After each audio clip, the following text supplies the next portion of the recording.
Usap-usapan po ngayon sa social media ang pag-propose ni Sir sa school, sa harap po ng mga estudyante sa kanyang kasintahan. So ayan po, ayan na yung girl at si Sir nga po ay lumuhod na upang iabot ang singsing at tanungin ng will you marry me. Ngunit makikita po niyo sa video na yung si ma'am ay parang siguro nagugulumihanan pa siya. Marami pa siguro mga katanungan sa kanyang kaisipan.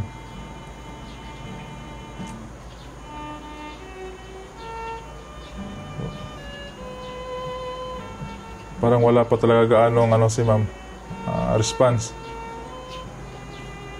Kung hindi pa siya ready, ayun na nga at si Sir ay tumayo na lang.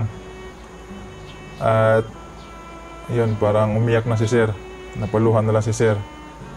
Dahil siguro sa rejection ng kanyang kasintahan.